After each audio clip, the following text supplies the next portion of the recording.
আসসালামু আলাইকুম। Welcome to Liton city solution. Operating সিস্টেমের অষ্টম লেকচারে সবাইকে স্বাগতম জানাচ্ছি। এই লেকচারে আমরা আলোচনা করব shortest remaining time first scheduling algorithm. আমরা এর আগে কিন্তু shortest job first scheduling algorithm দেখে এসেছি। এবার আমরা shortest remaining time first scheduling algorithm দেখব এবং এই টপিকের মধ্যে আমরা যে ম্যাথমেটিক্যাল প্রবলেমগুলো সিলেক্ট করেছি সেগুলো হচ্ছে ইন্ডিয়ান বিভিন্ন ওয়েবসাইট থেকে সিলেক্ট করেছি, যেগুলো বিশেষ করে ব্যাংকের যে পরীক্ষাগুলো হয় এগুলোতে কিন্তু খুবই ইম্পর্টেন্ট, কারণ এগুলোতে রিপিট হয়ে থাকে, হুবহু সেম কোশ্চেন এসে থাকে। তো প্রথমে আমরা জেনে আসি যে shortest remaining time first scheduling অ্যালগরিদমটি আসলে কি। তো এটা যেমন দেখুন যে এখানে এসজেএফ লিখছি, এর কারণ হচ্ছে যে শর্টেস্ট রিমেইনিং টাইম ফার্স্ট আসলে কিছুই না। আমরা যে shortest job first scheduling algorithm দেখে এসেছি ওইটার প্রিমিটিভ শিডিউলিং অ্যালগরিদমকে আমরা shortest remaining time first scheduling algorithm বলবো। এখানে দেখুন একটা এক্সাম্পল দেওয়া আছে। এক্সাম্পলে বলা হয়েছে যে consider the set of 6 processes whose arrival time and burst time are given. 6টা প্রসেসের অ্যারাইভাল টাইম এবং বাস টাইম দেওয়া আছে। বলছে যে if the CPU scheduling policy is the shortest remaining time first, calculate the average waiting time and average turn around time. তো আমরা এর আগে দেখে এসেছি যে এই যে অ্যাভারেজ টার্ন অ্যারাউন্ড টাইম এবং অ্যাভারেজ ওয়েটিং টাইম বের করার জন্য আমাদেরকে গ্যান্ট চার্ট ড্র করতে হয়। তো এখানে এই যে গ্যান্ট চার্টটা দেওয়া হলো, এখন গ্যান্ট চার্ট কীভাবে আসলো সেটা আমরা দেখাচ্ছি। সেটা হচ্ছে যে যেহেতু আমি বললাম যে শর্টেস্ট জব ফার্স্ট ফলো করবে, তাহলে আমরা শুরুতে জিরো টাইমে দেখবো যে জিরো টাইমে কোন কোন প্রসেস আসছে। তো জিরো টাইমে শুধুমাত্র P1 প্রসেসটা আসছে। তো P1 প্রসেস যেহেতু আসছে, অন্য কোনো প্রসেস নাই, তাহলে P1 প্রসেসকে আমরা অ্যাক্সেস দেবো। P1 প্রসেসকে কত সময় পর্যন্ত অ্যাক্সেস দেবো? P1 প্রসেসকে আমরা 1 ইউনিট টাইম পর্যন্ত অ্যাক্সেস দেবো। তাহলে P1কে 1 ইউনিট টাইম পর্যন্ত অ্যাক্সেস দিলাম। তো দেওয়ার পর দেখুন যেহেতু P1 এর বাস টাইম আছে 7, তো এখান থেকে কিন্তু 6 হবে। হ্যাঁ, এবং এই অবস্থায় যখন 1 ইউনিট টাইমে আসলো তখন আবার চেক করবে যে এই 1 ইউনিট টাইমে প্রসেস আসছে কিনা। তো 1 ইউনিট টাইমে দেখুন দুইটা প্রসেস আসছে, একটা হচ্ছে P1 এবং P2। তাহলে এই দুইটার মধ্যে বাস টাইম কম কোনটা? এই দুটোর মধ্যে বাস টাইম হচ্ছে, দেখুন যেহেতু P1টা আমরা ছেড়ে দিয়ে 6 কাউন্ট করতেছি এবং P2 হচ্ছে 5, তাহলে 5 এবং 6 এর মধ্যে যেহেতু 5 ছোট, তাহলে P2কে আমাদের অ্যাক্সেস দিতে হবে এবং এটাই হচ্ছে প্রিমিটিভ, এবং এই জন্য এটা আমরা শর্টেস্ট রিমেইনিং টাইম ফার্স্ট বলতেছি। তাহলে আমরা P2কে অ্যাক্সেস দেবো। P2কে অ্যাক্সেস দেবো কতদূর পর্যন্ত? 1 ইউনিট পর্যন্ত। তাহলে এখানে 1 আছে, এরপরে 1 যোগ করে হলো 2 ইউনিট। তাহলে 2 এর মধ্যে আমরা দেখবো যে কোনো প্রসেস আসছে কিনা। যেহেতু P2কে আমরা 1 ইউনিট দিলাম, তাহলে এখানে আমার 5 থেকে কি হবে? 4 হবে। তো 4 অবস্থায় দেখুন এই যে 2 ইউনিটের মধ্যে কোন কোন প্রসেস আসছে? 0, 1, 2, তার মানে P1, P2 এবং P3 আসছে। এই তিনটা প্রসেস আসছে 2 ইউনিটের এখানে এসে।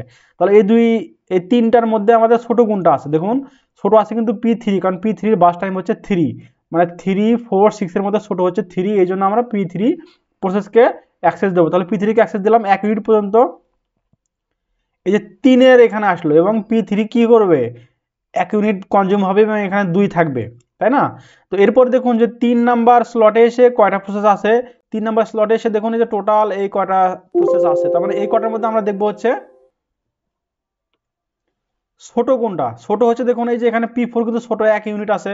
তাহলে P4কে 1 ইউনিট পর্যন্ত অ্যাক্সেস দিলাম, দেওয়ার পরে এটা P4টা আমরা শেষ করে দিলাম। তো এরপরে আমরা দেখবো কি যে 4 লটের মধ্যে কোনোটা আসছে কিনা। 4 লটের মধ্যে আবার 5 আসছে। তার মানে এই কয়েকটার মধ্যে আমরা কম্পেয়ার করব। তাহলে এর মধ্যে আমাদের 0, যে P4টা তো 0ই পাইছি আমরা, P5 এর 2, তাহলে 2, 0, 2, 4, 6 এর মধ্যে ছোট কোনটা? এর মধ্যে ছোট হচ্ছে দেখুন P5 এবং P3। তাহলে দুটোই যেহেতু সেম, এখন আমরা কোনটা নেব? তো কোনটা নেব আমরা দেখবো যে এর মধ্যে অ্যারাইভাল টাইম কোনটার হচ্ছে কম। তো অ্যারাইভাল টাইম অর্থাৎ সবার আগে কোনটা আসছে? P3 এবং P5 এর মধ্যে, যেহেতু দুইটারই বাস টাইম সেম, তাহলে P3 আগে আসছে, যেহেতু 2 ইউনিট টাইমের মধ্যে P3 আসছে। সো আমরা P3কে অ্যাক্সেস দিলাম। P3কে কতক্ষণ পর্যন্ত অ্যাক্সেস দেবো? P3কে দেবো অ্যাক্সেস 1 ইউনিট দিয়ে আমরা আগে দেখবো, মানে এমনি মুখে মুখে দেখবো 1 ইউনিট দেওয়ার পরে।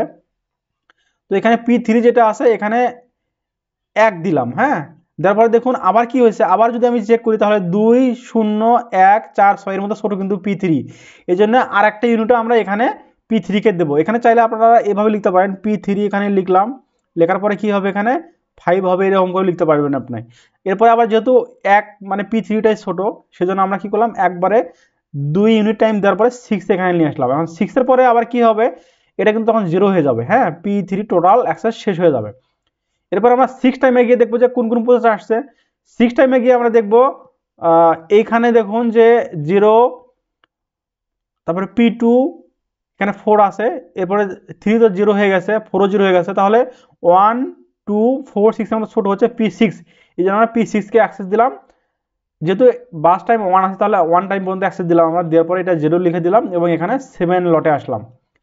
7 লটে এসে আবার আমরা চেক করব, তো এখানে 8 2 4 6 এর মধ্যে ছোট কোনটা, P5, তাহলে P5 কে আমরা অ্যাক্সেস দেবো। P5 কে অ্যাক্সেস দেওয়ার পরে কি করলাম আমরা, একবার দিয়ে দেখবো কি এখানে 7 এর পরে 8 দিয়ে দেখবো, তাহলে 7 এর পরে 8 দিয়ে যখন দেখবো তখন আমরা কি আলটিমেটলি থাকবে হচ্ছে এখানে 1, তাহলে 1 4 6 এর মধ্যে কিন্তু ওইটাই ছোট।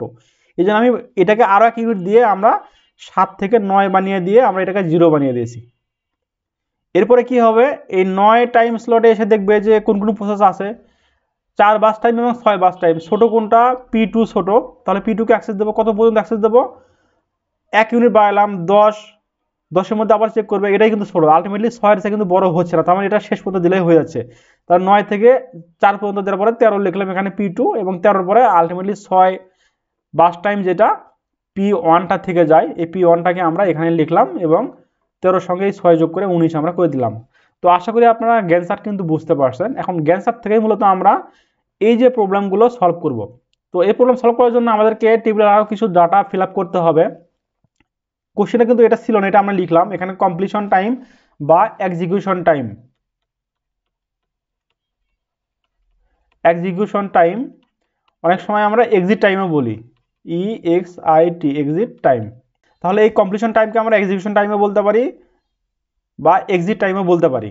তাহলে এখানে কমপ্লিশন টাইম দেখুন যে P1 এর ক্ষেত্রে কমপ্লিশন টাইম কখন, তো এইটা আমরা বের করার জন্য একটা টেকনিক ইউজ করবো যে গ্যানসারের ডান দিক থেকে দেখবো যে ডান দিকে আমার প্রথম এই প্রসেসটা কোথায় পাবো।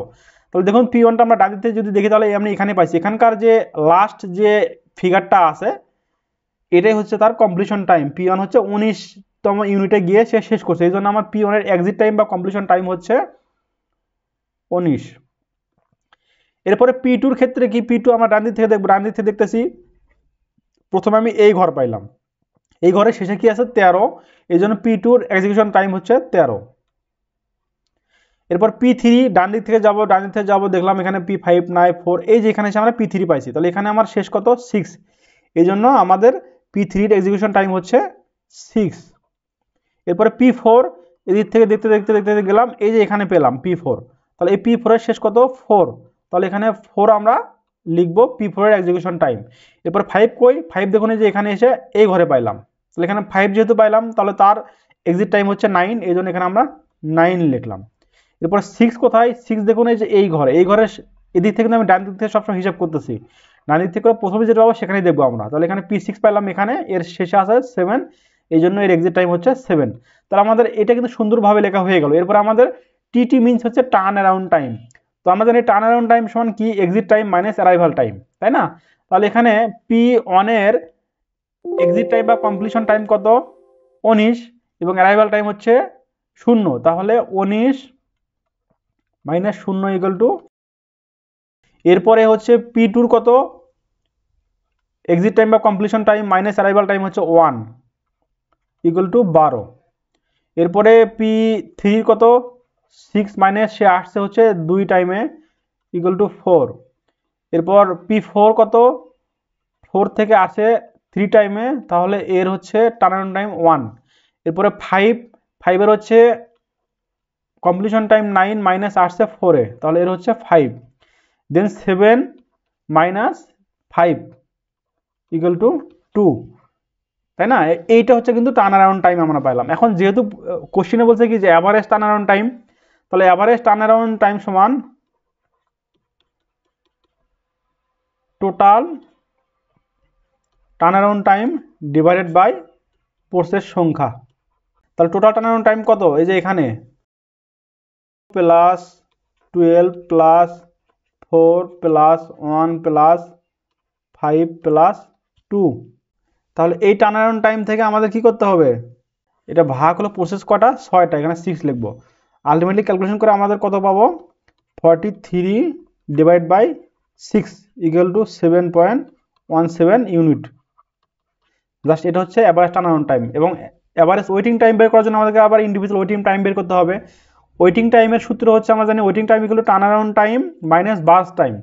তাহলে এখন প্রসেস P1 এর টার্ন অ্যারাউন্ড টাইম কত পাইলাম আমরা 19 পাইলাম, মাইনাস বার্স টাইম হচ্ছে 7 ইকুয়াল টু 12। P2 এর ক্ষেত্রে হচ্ছে turn around time 12 minus burst time হলো এখানে দেখুন 5 5 ইকুয়াল টু 7। P3 ক্ষেত্রে কত 4 মাইনাস 3 ইকুয়াল টু 1। তারপরে P4 এর ক্ষেত্রে কত 1 মাইনাস 1, এই যে এখানে 1 কিন্তু, হ্যাঁ, ইকুয়াল টু 0। এরপরে P5 এর কত, P5 এর হচ্ছে waiting time turnaround time minus এই যে 2 ইকুয়াল টু 3। এবং এখানে হচ্ছে P6 এর ক্ষেত্রে এই যে টার্নারাউন্ড টাইম 2 পাইলাম, টার্নারাউন্ড টাইম মাইনাস হচ্ছে বাস টাইম এই যে 1, এখানে বাস টাইম 1 দিলাম, ইকুয়াল দিলাম 1। তাহলে টোটাল ওয়েটিং টাইম আমরা পাইলাম। কিভাবে পাবো এগুলো যোগ করে? তাহলে average waiting time equal two 12 plus 7 plus 1 plus 0 plus 3 plus 1 এটা ডিভাইড বাই 6 ইকুয়াল টু হচ্ছে 24/6 ইকুয়াল টু 4 ইউনিট। এইটা হচ্ছে আমাদের সমাধান। এখন কথা হচ্ছে যে এই টার্নারাউন্ড টাইমের সূত্র অনেক সময় আমরা ভুলে যাই, ওয়েটিং টাইমের সূত্র আমরা অনেক সময় ভুলে যাই। টার্নারাউন্ড টাইম বলতে আসলে কি বোঝায়? বলতে বোঝায় হচ্ছে যে একটা প্রসেস রেডি থেকে যখন ঢুকলো, এই যে রেডি আছে না, রেডির পরে তো সে রানিং এ ঢুকবে, তাই না? তাহলে এখানে ইন থেকে শুরু করে রানিং শেষ হওয়া পর্যন্ত এটাকে বলা হয় আমাদের টার্নারাউন্ড টাইম। এখন ওয়েটিং টাইম কি বোঝাচ্ছি? ওয়েটিং টাইম হচ্ছে যে এই যে টার্নারাউন্ড টাইম যে সময়টা লাগলো এখান থেকে আমাদের ওর জন্য আসলে যেমন P1 যেটা আছে, P1 এর জন্য অ্যাকচুয়ালি কি হয়েছে, সে 19তম টাইমে গিয়ে সে এক্সিকিউশন শেষ করছে, কিন্তু আলটিমেটলি তার লাগতে হচ্ছে 7 ইউনিট টাইম, তাই না? তাহলে আমি 19 থেকে 7 বাদ দেই, তাহলে এই 12 টাইম পর্যন্ত সে কিন্তু ওয়েট করছে শেষ হওয়ার জন্য। তো এইটা হচ্ছে আসলে একটা ওয়ে। আপনি যদি এইটা বুঝে থাকেন তাহলে কিন্তু সূত্রটা বানাইতে পারবেন। অনেক সময় এটা আমরা কিন্তু ভুলে যাই। তো আপনি চিন্তা করেন ওয়েটিং টাইমটা আসলে কাকে বলে, টার্নারাউন্ড টাইমটা আসলে কাকে বলে। তো এইভাবে আসলে এই প্রবলেমগুলো সলভ করতে হয়। এটা কিন্তু খুবই গুরুত্বপূর্ণ একটা প্রবলেম ছিল, কারণ হুবহু কিন্তু বিশেষ করে ব্যাংকের পরীক্ষায় রচনামূলক প্রশ্ন কিন্তু দিয়ে দেয়। তো আশা করি ভিডিওটি আপনাদের ভালো লেগেছে। পরবর্তী ভিডিও পর্যন্ত অপেক্ষা করুন। সে পর্যন্ত সবাই ভালো থাকবেন। ধন্যবাদ সবাইকে। আসসালামু আলাইকুম।